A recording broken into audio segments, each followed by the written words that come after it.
Em determinados casos, a verdade parece se esconder atrás de camadas de silêncio, contradições e perguntas que insistem em permanecer sem resposta. Histórias que, quanto mais são investigadas, mais revelam detalhes inquietantes.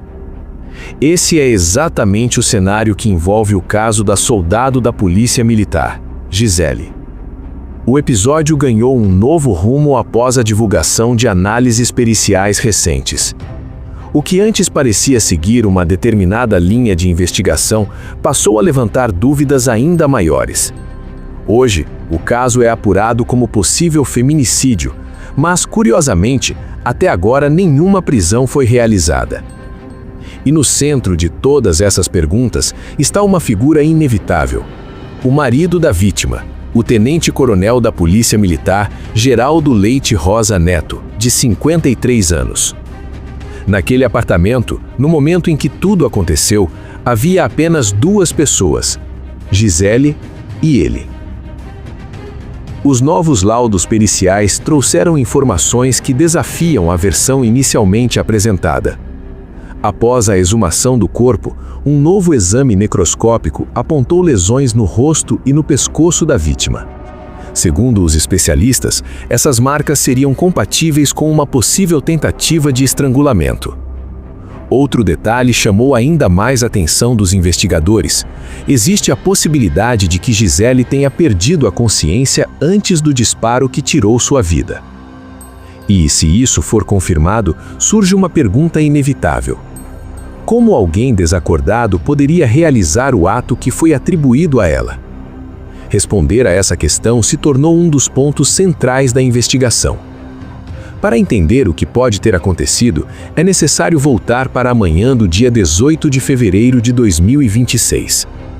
O cenário é o bairro do Brás, região central da cidade de São Paulo.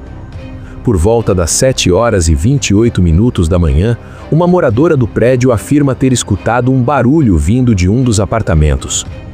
O som foi forte o suficiente para fazer seus cães começarem a latir. Ela lembra do horário com precisão porque, segundo contou, olhou imediatamente para o celular que estava ao lado da cama. O detalhe curioso é o intervalo de tempo que vem logo depois. Somente às 7h57, cerca de 29 minutos após o barulho, foi feita a ligação para o serviço de emergência solicitando ajuda. Quem fez essa chamada foi justamente o marido da vítima. Esse intervalo entre o possível momento do disparo e o pedido de socorro se tornou um dos primeiros pontos questionados pela investigação. O próprio tenente-coronel chegou a colocar em dúvida o relato da vizinha, sugerindo que talvez ela pudesse ter se confundido com o horário. Mas, para os investigadores, essa diferença de quase meia hora não pode ser ignorada. Outro elemento importante analisado pela perícia envolve os chamados resíduos de disparo, partículas que normalmente permanecem nas mãos de quem manuseia uma arma de fogo recentemente. Nos exames preliminares realizados após o ocorrido, algo inesperado foi constatado. Nenhum resíduo foi encontrado nas mãos de Gisele. Mas o detalhe que chamou ainda mais atenção é que também não foram encontrados resíduos nas mãos do marido.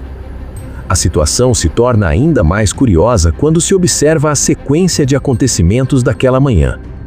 Segundo o próprio relato do tenente-coronel, ele estava no banho no momento em que tudo aconteceu. Porém, depois que a esposa foi retirada do apartamento pelos socorristas e levada ao hospital, ele teria tomado um segundo banho antes de seguir para a delegacia. Esse detalhe levantou novas dúvidas entre os investigadores. Se houve tempo suficiente para lavar as mãos antes da realização dos exames, isso poderia interferir diretamente no resultado da análise de resíduos.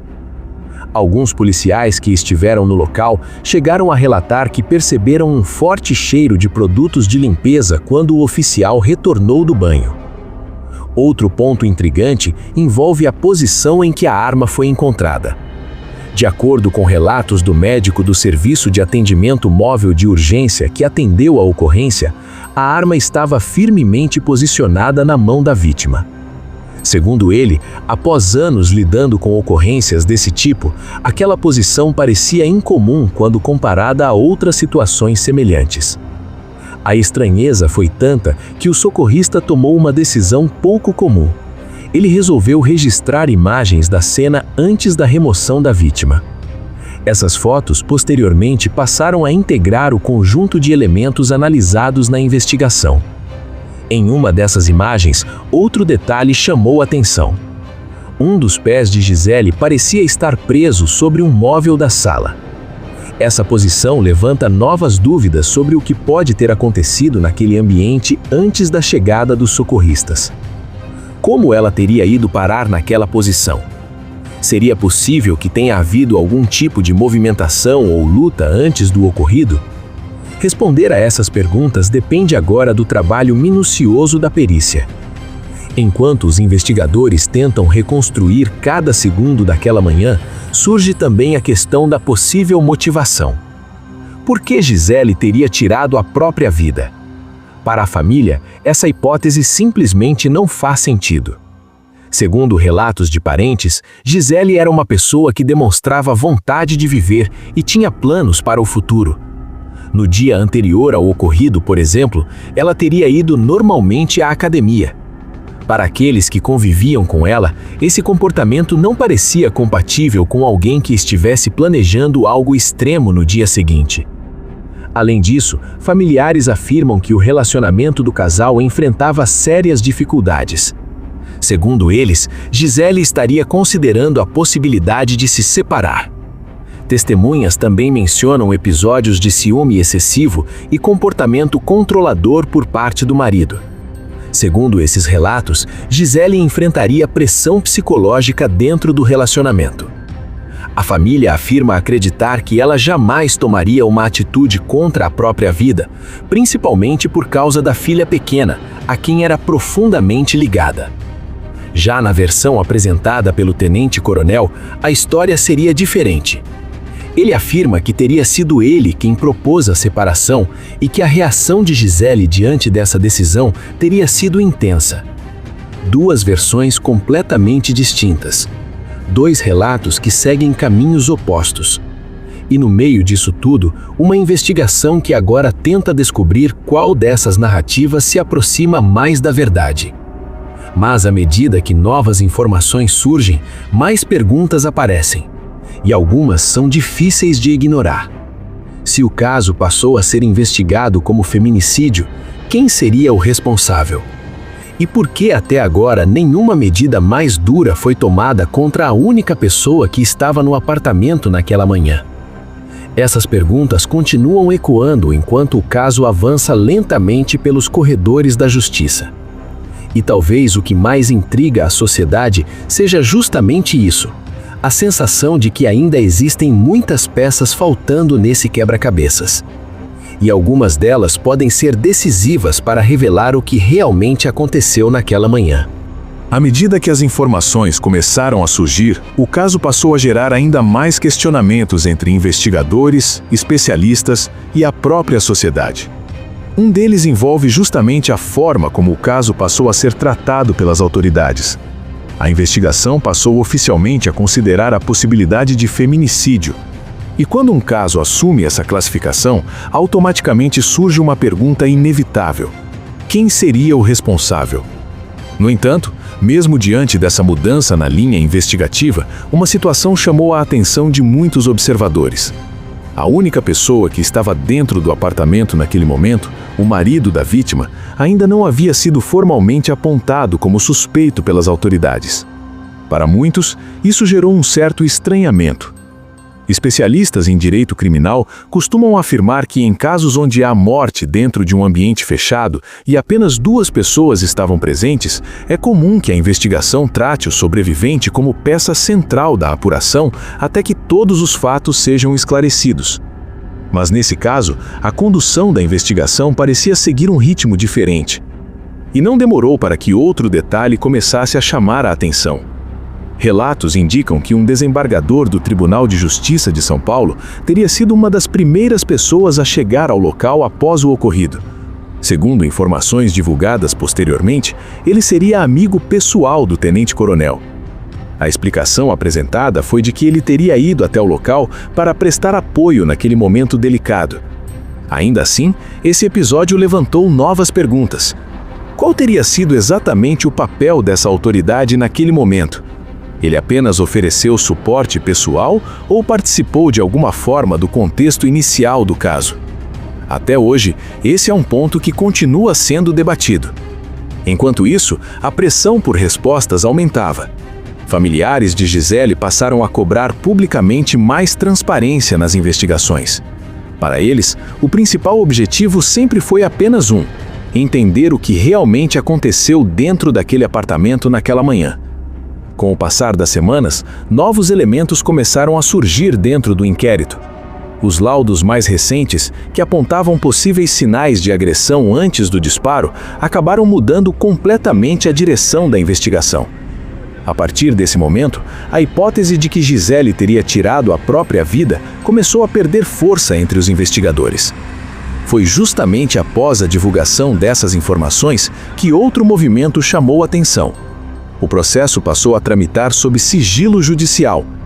Na prática, isso significa que grande parte dos detalhes da investigação não pode mais ser divulgada publicamente.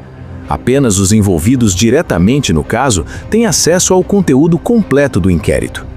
Para alguns especialistas, o sigilo pode ser necessário para proteger a integridade das investigações. Mas para familiares e para parte da opinião pública, essa decisão gerou ainda mais dúvidas. Afinal, quando um caso ganha tanta repercussão nacional, o desejo por respostas claras se torna cada vez maior. Enquanto isso, uma medida administrativa foi tomada. O tenente-coronel Geraldo Leite Rosa Neto foi afastado de suas funções dentro da Polícia Militar enquanto o caso segue em apuração. Essa decisão é considerada comum em situações onde um agente de segurança se torna parte de uma investigação desse tipo. Ainda assim, muitas perguntas continuam sem respostas. O que realmente aconteceu dentro daquele apartamento? Por que existe um intervalo de quase meia hora entre o possível disparo e o pedido de socorro? Como explicar a ausência de resíduos de disparo nas mãos da vítima? Por que a arma foi encontrada em uma posição considerada incomum por profissionais experientes que estiveram no local? E, principalmente, se Gisele realmente perdeu a consciência antes do disparo, como indicam os novos laudos, quem teria sido responsável pelo que aconteceu em seguida? Essas são perguntas que apenas a investigação poderá responder com precisão. Enquanto o processo segue em andamento, duas versões continuam se confrontando. De um lado, a versão apresentada pelo marido. Do outro, as suspeitas levantadas pela família, pelos novos laudos periciais e pelas circunstâncias que cercam o caso. No meio desse confronto de narrativas, existe uma certeza incontestável. A vida de uma policial, de uma mãe e de uma mulher foi interrompida de forma trágica. E agora, a busca pela verdade se tornou não apenas uma questão judicial, mas também uma questão de justiça para todos aqueles que esperam respostas. Se as investigações apontarem responsabilidade de qualquer pessoa envolvida, a expectativa da sociedade é que a lei seja aplicada com todo o rigor necessário. Mas até que isso aconteça, permanece o princípio fundamental do direito. Toda pessoa é considerada inocente até que se prove o contrário. Enquanto isso, o caso da soldado Gisele continua cercado de mistério. Um quebra-cabeça onde cada detalhe pode ser decisivo. E talvez em algum ponto dessa investigação esteja a peça que falta para finalmente revelar o que realmente aconteceu naquela manhã. Porque a verdade, mais cedo ou mais tarde, sempre encontra uma maneira de aparecer. Se você chegou até aqui e quer acompanhar os próximos desdobramentos desse caso e de outras histórias reais que ainda escondem muitos mistérios, aproveite agora para se inscrever no canal. Aqui nós investigamos cada detalhe, analisamos cada pista e trazemos histórias que muitas vezes ficam escondidas nas entrelinhas das notícias. Deixe também a sua opinião nos comentários. O que você acha que realmente aconteceu nesse caso? Sua participação ajuda a ampliar o debate e manter essas histórias sendo discutidas. E eu te vejo no próximo vídeo.